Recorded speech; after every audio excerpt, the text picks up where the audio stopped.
കുട്ടികളുടെ പ്രതിജ്ഞ.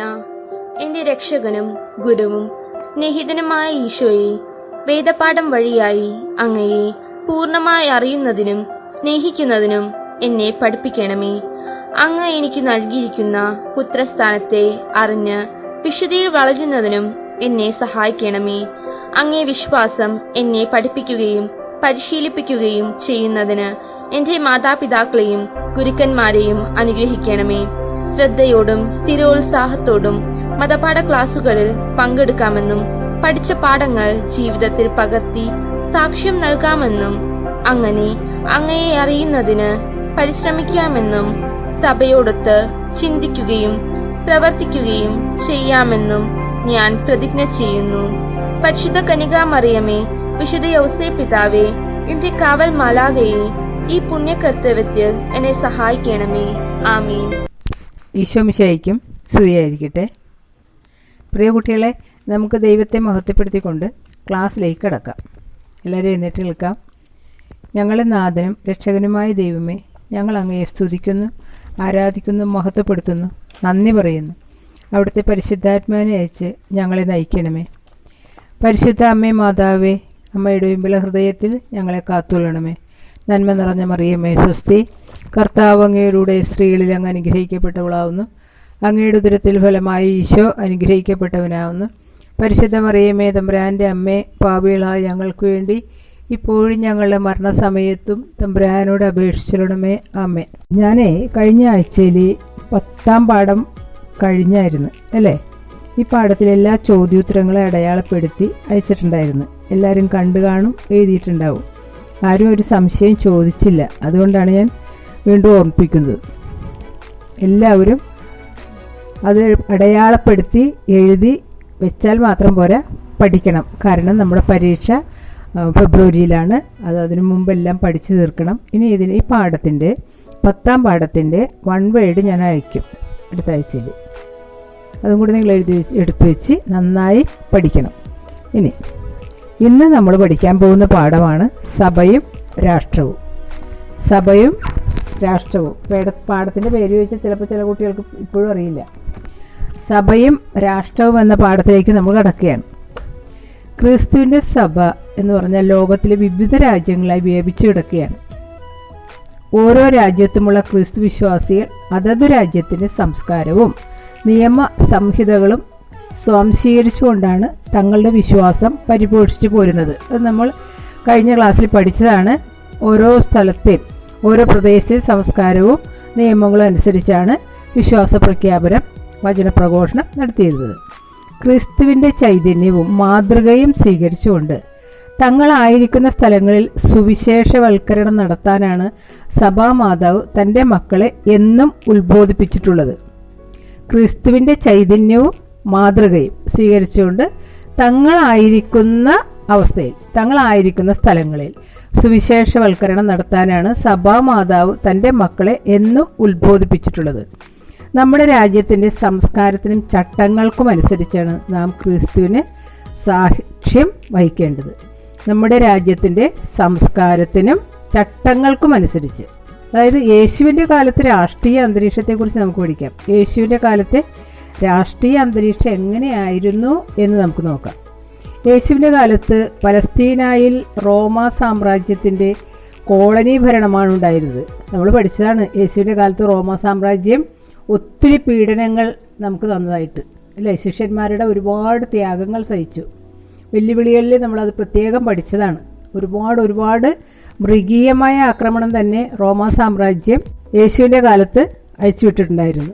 രാഷ്ട്രീയ അധിനിവേശത്തിൻ്റെ നൊമ്പരങ്ങൾ അനുഭവിച്ചിരുന്ന ജനം വൈദേശിക ശക്തിയോട് കടുത്ത പകയും വെറുപ്പും പുലർത്തിയിരുന്നു. കടുത്ത പക, അത്രയ്ക്കും വിഷമമാണ് അവർ സഹിച്ചിരുന്നത്. അതുകൊണ്ട് ആ ശക്തികളോട്, പുറത്തുനിന്ന് വരുന്ന എല്ലാ ശക്തിയോടും കടുത്ത പകയും വെറുപ്പും പുലർത്തിയിരുന്നു. യഹൂദരുടെ മതവിശ്വാസങ്ങളിലും പാരമ്പര്യങ്ങളിലും ആചാര അനുഷ്ഠാനങ്ങളിലും മറ്റും സാമ്രാജ്യ ശക്തികൾ കടന്നുകയറ്റം നടത്തിയിരുന്നു. യഹൂദരുടെ മതവിശ്വാസങ്ങളിലെ പാരമ്പര്യങ്ങളിലെ ആചാര അനുഷ്ഠാനങ്ങളിലെ മറ്റും സാമ്രാജ്യ ശക്തികൾ കടന്നുകയറ്റം നടത്തിയിരുന്നു. 14 വർഷത്തിലൊരിക്കൽ കാനേഷുമാരി കണക്കെടുത്ത് വിവിധ തരത്തിലുള്ള നികുതികളും ചുങ്കങ്ങളും അടിച്ചേൽപ്പിച്ചും സെൻഹെദ്രീൻ സംഘത്തിന്റെ അധികാര വിനിയോഗം നിയന്ത്രിച്ചും റോമൻ അധികാരികൾ ജനങ്ങളെ പീഡിപ്പിച്ചു. എന്താണ് ഈ സാൻഹെദ്രീൻ സംഘം എന്ന് പറഞ്ഞാൽ അറിയാമോ നിങ്ങൾക്ക്? നിങ്ങൾ കേട്ടിട്ടില്ലേ? യേശുവിൻ്റെ ആ പീഡാസഹന സമയത്ത് യേശുവിനെ പല സ്ഥലങ്ങളിലേക്കും കൊണ്ടുപോയതായൊക്കെ നമ്മൾ വായിക്കുന്നുണ്ട്. അപ്പോൾ ഈ സംഘത്തെക്കുറിച്ച് അവിടെ പറയുന്നുണ്ട്. വളരെ പ്രയാസമുള്ള സമയമാണ്. ഈ സംഘത്തെക്കുറിച്ച് നമുക്കപ്പോൾ ശരിക്കൊന്ന് അറിയേണ്ടത് ആവശ്യമാണ്. ഏറ്റവും അധികാരമുള്ള മത നേതൃത്വമാണ് സെൻഹെദ്രീൻ സംഘം. ഏറ്റവും കൂടുതൽ അധികാരം അവർക്കായിരുന്നു. പ്രധാന പുരോഹിതന്മാർ അടക്കമുള്ള 70 പേരുടെ സംഘമാണിത്. ഇതിൽ 3 തരം അംഗങ്ങളാണ് ഉള്ളത്: പുരോഹിതന്മാരും മൂപ്പന്മാരും നിയമജ്ഞരും. ഇവിടെ എല്ലാം യേശുവിനെ മാറി മാറി കൊണ്ടുപോയ അവസരമാണ്. പീഡ അവസാനിപ്പിച്ച ആ കുരിശിലേക്ക് പോകുന്നതിന് മുമ്പും പീലാത്തോസിൻ്റെ പത്തോറിയത്തിൽ കഴിഞ്ഞ് അത് കഴിഞ്ഞ് പിന്നെ കൊണ്ടുപോകുന്നതെല്ലാം നമ്മൾ കേൾക്കുന്നുണ്ട്. അപ്പോൾ ഇതാണ് ഈ സംഘ പ്രധാന വ്യക്തിയാണ്. അവർ പറയുന്നതാണ് എല്ലാം നടപ്പിൽ ആയിക്കൊണ്ടിരുന്നത്. പിന്നെ യേശുവിൻ്റെ കാലത്ത് പലസ്തീനെ റോമൻ സാമ്രാജ്യത്തിൻ്റെ കോളനി ഭരണമായിരുന്നു എന്ന് നമ്മൾ കണ്ട് അല്ലേ? ഈ ശക്തികൾ നമ്മളുടെ സഭയുടെ അല്ലെങ്കിൽ ക്രിസ്തുവിൻ്റെ സഭയുടെ എല്ലാ അധികാരങ്ങളിലേക്കും കയ്യേറ്റം നടത്തി പീഡിപ്പിച്ച് ചുങ്കം പിരിച്ച് നികുതികളെല്ലാം കൂട്ടി മതാധികാരത്തിൻ്റെ ധാർഷ്ട്യത്തിന് മുമ്പിൽ മുട്ടുമടക്കി കഴിയുന്ന ജനത്തിന് മുമ്പിൽ സമഗ്രമായ മുഴുവനായ വിമോചനത്തിൻ്റെ സദ്വാർത്ത, നല്ല വാർത്തയുമായി യേശു പ്രത്യക്ഷപ്പെട്ടു.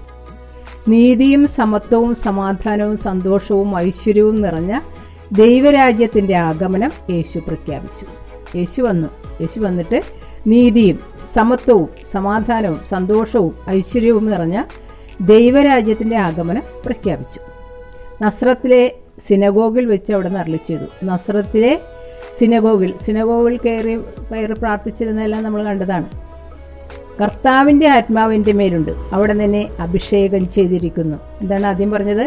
കർത്താവിൻ്റെ ആത്മാവ് എൻ്റെ മേലുണ്ട്, അവിടെ നിന്നെ അഭിഷേകം ചെയ്തിരിക്കുന്നു. ദരിദ്രരെ സുവിശേഷം അറിയിക്കാൻ. ആരെയാണ്? ദരിദ്രരെ സുവിശേഷം അറിയിക്കാൻ, ബന്ധിതർക്ക് മോചനം നൽകാൻ, അന്ധർക്ക് കാഴ്ചയും അടിച്ചമർത്തപ്പെട്ടവർക്ക് സ്വാതന്ത്ര്യവും കർത്താവിന് സ്വീകാര്യമായ സംവത്സരവും പ്രഖ്യാപിക്കാൻ അവിടെ നിന്നെ അയച്ചിരിക്കുന്നു. ലൂക്കായുടെ സുവിശേഷം 4-ാം അധ്യായം 18-ാം വാക്യത്തിൽ ഇത് നമുക്ക് വ്യക്തമായി കാണാവുന്നതാണ്. അധികാരം ഉപയോഗിച്ചു അല്ലേ? യേശുവിൻ്റെതായ അധികാരം. ആ പള്ളിയിലെല്ലാം കയറിയിട്ട് പ്രാവുകൾ ഓടിക്കലും നാണയം വിൽപ്പക്കാരുടെ മേശ തട്ടിമറിക്കുന്നതും വളരെ ആരും ഒരു അധികാരം പറ്റില്ല. നീ എന്തധികാരത്തിലാണ് ഇതെല്ലാം ചെയ്തതെന്ന് യഹൂദർ ചോദിക്കുന്നുണ്ട് അല്ലേ? അപ്പോൾ സമഗ്ര വിമോചകനാണ് അവിടെ നിന്ന് വന്നത്. നമ്മൾ പഠിക്കാൻ പോകുന്നത് ജൂബിലി വർഷത്തെക്കുറിച്ചാണ്. 7 സാബത്ത് വർഷങ്ങൾ തികയുന്ന 49-ാം വർഷത്തിലെ പാപപരിഹാര ദിനത്തിൽ ജൂബിലി വർഷം ആരംഭിക്കുന്നു. ലേവ്യരുടെ പുസ്തകം 25-ാം അധ്യായം 8 തുടങ്ങി 28 വരെയുള്ള വാക്യങ്ങളിൽ നമുക്ക് കാണാം. നിങ്ങൾ കേൾക്കാൻ പ്രയാസമാണ്. എന്നും ടീച്ചർ പറഞ്ഞില്ലേ, ബൈബിൾ എടുത്തിട്ട് ഒരു പാരഗ്രാഫ്, ഒരു വചനം എന്തെങ്കിലുമൊക്കെ എല്ലാ ദിവസവും ചെയ്യണം. നമ്മൾ ഈ സഭയെക്കുറിച്ച് പഠിക്കാനും നമ്മൾ യേശുവിൻ്റെ മക്കളാണെങ്കിൽ നമുക്ക് ചെയ്യാവുന്ന ഒന്ന് യേശുവിൻ്റെ വാക്കുകൾ കേൾക്കുക. 7 സാബത്ത് വർഷങ്ങൾ തികയുമ്പോൾ അല്ലേ? 6 ദിവസം ജോലി ചെയ്ത് 7-ാം ദിവസം നമ്മൾ സാബത്ത് ആചരിക്കുന്നു. ഏകദേശം 7 സാബത്ത് വർഷങ്ങൾ തികയുന്ന 49-ാം വർഷത്തിലെ പാപപരിഹാര ദിനത്തിൽ ജൂബിലി വർഷം ആരംഭിക്കുന്നു. ജൂബിലി വർഷത്തിൻ്റെ പ്രത്യേകത എന്താണെന്ന് അറിയാമോ? ജൂബിലി വർഷത്തിൻ്റെ ആരംഭം സൂചിപ്പിക്കാനെ കാഹളം മുഴക്കിയിരുന്നു എന്നാണ് പറയുന്നത്. അത്രക്ക് വലിയ ആഘോഷം, അത്ര പ്രധാനപ്പെട്ട ഒരു കാര്യമാണ് യഹൂദർക്ക്. ജൂബിലി വർഷത്തിൽ യഹൂദർ തങ്ങൾക്ക് ദാസ്യവേല ചെയ്യുന്നവരെയും അടിമകളെയും നിരൂപാധികം സ്വതന്ത്രരാക്കുന്നു. ഏത് ദിവസമാണ്? ജൂബിലി വർഷത്തിൽ.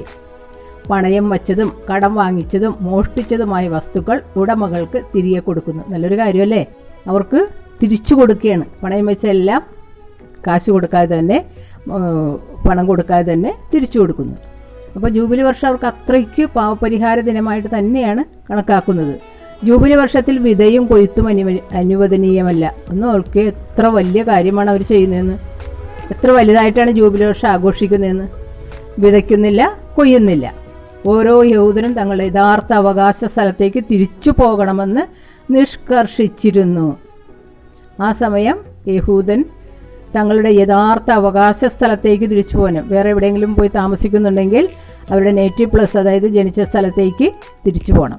സമത്വത്തിന്റെയും സ്വാതന്ത്ര്യത്തിന്റെയും സന്ദേശമാണ് ജൂബിലി വർഷം നൽകുന്നത്. ഇവിടെ അണ്ടർലൈൻ ചെയ്യണം. സമത്വത്തിന്റെയും സ്വാതന്ത്ര്യത്തിന്റെയും സന്ദേശമാണ് ജൂബിലി വർഷം നൽകുന്നത്. തന്റെ ദൗത്യത്തെക്കുറിച്ച് യേശു നല്ല ബോധ്യമുണ്ടായിരുന്നു. യേശു വന്നത് എന്തിനാണെന്ന് യേശു നല്ല ബോധ്യമുണ്ടായിരുന്നു. ഭയവും അടിമത്തമില്ലാത്തതും പരസ്പര സ്നേഹത്തിലും കൂട്ടായ്മയിലും നീതിയിലും അധിഷ്ഠിതവുമായ ഒരു ലോകം. എങ്ങനെയുള്ള ലോകമാണ് യേശു ആഗ്രഹിച്ചത്? ഭയം വേണ്ട, അല്ലേ? അടിമത്തമില്ല വേണ്ട, പരസ്പര സ്നേഹത്തിലായിരിക്കണം, കൂട്ടായ്മയിലായിരിക്കണം, നീതിയിലായിരിക്കണം. ഇതെല്ലാത്തിലും അധിഷ്ഠിതമായ ഒരു ലോകം പടുത്തുയർത്തണം. രാഷ്ട്രീയ അധികാരികളുടെ പൊള്ളത്തരങ്ങളെയും കാപട്യത്തെയും അവിടെ നിന്ന് പരിഹസിച്ചു. കപടഭക്തരെ നിങ്ങൾക്ക് ദുരിതം, നിയമജ്ഞരെ നിങ്ങൾക്ക് ദുരിതം, കർത്താവ് വിളിച്ചു പറയുന്നുണ്ട് അധികാരത്തോടുകൂടി, അല്ലേ? ഇതെല്ലാം അവിടെ നിന്ന് പരിഹസിച്ചു. സീസറിനുള്ളത് സീസറിനും ദൈവത്തിനുള്ളത് ദൈവത്തിനും കൊടുക്കാൻ യേശു ആവശ്യപ്പെട്ടു. യേശു ഇവിടെ നീതിയാണ് നടത്തുന്നത്. എന്താണ് സീസറിനുള്ളത് സീസറിനും ദൈവത്തിനുള്ളത് ദൈവത്തിനും കൊടുക്കാൻ യേശു ആവശ്യപ്പെട്ടത്, അല്ലേ? നമ്മുടെ അടുത്ത് നിന്നൊക്കെ ഇപ്പോൾ നികുതി ടാക്സ് ഒക്കെ പിടിക്കുന്നില്ലേ? അത് കൊടുക്കാൻ നമ്മൾ ബാധ്യസ്ഥരാണ് ഗവൺമെന്റിന്, അല്ലേ? അപ്പോൾ സീസറായിരുന്നു അന്നത്തെ അധികാരി. അപ്പോൾ സീസറിന്റെ തല ആണ് ഈ നാണയത്തിലുള്ളത്. അവർ യേശുവിനെ പരീക്ഷിക്കാനും പരിഹസിക്കാനുമായിട്ട് നിയമജ്ഞരും യഹൂദ പ്രമാണികളും എല്ലാം വന്നിട്ട് ഈശോനോട് ചോദിച്ചു, കപ്പം കൊടുക്കാത്തത്, കപ്പം എന്നാണെന്ന് പറയുന്നത്, ടാക്സ് കൊടുക്കാത്തത് എന്താണ്? യേശുവിന് കൊടുക്കേണ്ട ആവശ്യമില്ല, യേശു സകലത്തിന്റെ അധികാരിയാണ്. എങ്കിലും യേശു അതൊന്നും കാണിച്ചില്ല. യേശു പറഞ്ഞത് ശരിക്കും കൊടുക്കേണ്ടതാണ്. അതുകൊണ്ടൊരു കാര്യം ചെയ്യണം, നിങ്ങളുടെ കയ്യിലിരിക്കുന്ന നാണയം എൻ്റെ തല ആരുടെയാണെന്ന് അന്വേഷിക്കുന്നുണ്ട്. അത് നമ്മൾ ലൂക്കായുടെ സുവിശേഷം 20-ാം അധ്യായം 25 തുടങ്ങിയുള്ള വാക്കുകളിൽ കാണാൻ സാധിക്കും. അവിടെ ചെന്നിട്ട് സീസറിന്റെ തലയാണെന്ന് കണ്ടെന്ന് പറഞ്ഞപ്പോൾ സീസറിന്റെ ശിരസാണ് ആ നാണയത്തിൽ അടയാളമായി വെച്ചിരിക്കുന്നത്. ഇന്ന് നമ്മൾ കാണുന്നില്ലേ, നമ്മുടെ നോട്ടിലൊക്കെ മഹാത്മാഗാന്ധിയുടെ ഒക്കെ പടമൊക്കെ അതുപോലെ ആയിരുന്നു. അപ്പോൾ പറഞ്ഞത് ഇത് സീസറിനുള്ളതാണെങ്കിൽ അത് സീസറിന് കൊടുക്കണം, കൊടുത്തേ തീരുക്കുന്നു. അപ്പോൾ നീതിക്ക് വേണ്ടിയാണ് ജീവിക്കുന്നത്. അവിടെ നിന്ന് കാപട്യം കാണിക്കുന്നവരെല്ലാം പരിഹസിച്ചു. അങ്ങനെ സമഗ്രമായ ഒരു വിമോചനം ആഗ്രഹിച്ച് നമുക്ക് വേണ്ടി രക്ഷകനായി വന്നതാണ് നമ്മുടെ കർത്താവായ യേശു ക്രിസ്തു. ഈശോ നീതി മാത്രമേ പ്രവർത്തിച്ചിട്ടുള്ളൂ, നീതിക്ക് മാത്രമേ നിലകൊണ്ടിട്ടുള്ളൂ. എല്ലാ അധികാരങ്ങളെയും പൊള്ളത്തരങ്ങളെയും എല്ലാം നിശിതമായി വിമർശിച്ച് നന്മ മാത്രം, ഐക്യം മാത്രം, സ്നേഹം മാത്രം. സ്നേഹമാണ് അവിടെ നിന്ന് മുഴുവനും, കരുണയാണ് അവിടെ നിന്ന് മുഴുവനും. അല്ലെ പൊള്ളത്തരങ്ങളൊന്നും ഈശോയ്ക്കുണ്ടായില്ല. അപ്പോൾ നമുക്ക് ഇന്ന് ഇവിടെ കൊണ്ട് നിർത്താം. പ്രധാനപ്പെട്ട കാര്യങ്ങളെല്ലാം അണ്ടർലൈൻ ചെയ്യണം. ഈ വചനം നിങ്ങൾ ബൈ ഹാർട്ട് പഠിക്കണം. എന്താണ്? കർത്താവിൻ്റെ ആത്മാവ് എൻ്റെ മേലുണ്ട്, അവിടെ തന്നെ അഭിഷേകം ചെയ്തിരിക്കുന്നു, ദരിദ്രരെ സുവിശേഷം അറിയിക്കാൻ, ബന്ധിതർക്ക് മോചനം, അന്തർക്ക് കാഴ്ചയും, അടിച്ചമർത്തപ്പെട്ടവർക്ക് സ്വാതന്ത്ര്യവും, കർത്താവിന് സ്വീകാര്യമായ സംവത്സരവും പ്രഖ്യാപിക്കാൻ അവിടെ തന്നെ അയച്ചിരിക്കുന്നു. ജൂബിലി വർഷത്തിന്റെ പ്രത്യേകത ഇതെല്ലാം ചെയ്യും. എന്തായിരുന്നു ജൂബിലി വർഷത്തിന്റെ ലക്ഷ്യം? പിന്നെ കർത്താവ് എങ്ങനെയാണ് മറ്റ് രാഷ്ട്രീയ അധികാരികളിൽ നിന്നും വ്യത്യസ്തനാകുന്നത്? ഇതെല്ലാം നമ്മൾ നന്നായിട്ട് പഠിക്കുമ്പോൾ തന്നെ എഴുതി സൂക്ഷിക്കണം. സാൻഹെദ്രിൻ സംഘം എന്നാൽ എന്താണ്, ജൂബിലി വർഷം എന്താണ്, ഇതൊക്കെയാണ് ഇതിനകത്ത് പ്രധാനപ്പെട്ടത്. പിന്നെ ക്രിസ്തുവിൻ്റെ ദൗത്യം. നമുക്ക് എഴുന്നേറ്റ് നിൽക്കാം. കർത്താവായ യേശുവേ, ഇത്രയും സമയം ഞങ്ങളോടുകൂടി ആയിരുന്നതിന് ഞങ്ങൾ നന്ദി പറയുന്നു. ഞങ്ങൾ നയിച്ചതിന് നന്ദി പറയുന്നു. പരിശുദ്ധാത്മാവിന് 1000 നന്ദി. അമ്മേ മാതാവേ, ഞങ്ങളോടുകൂടി ഇരുന്നുകൊണ്ട് ഓരോ കാര്യങ്ങളും ഞങ്ങൾക്ക് വിശദീകരിച്ച് തന്നതിന് അമ്മയ്ക്ക് നന്ദി പറയുന്നു. പിതാവിൻ്റെയും പുത്രൻ്റെയും പരിശുദ്ധാത്മാവിൻ്റെയും നാമത്തിൽ ആമേൻ.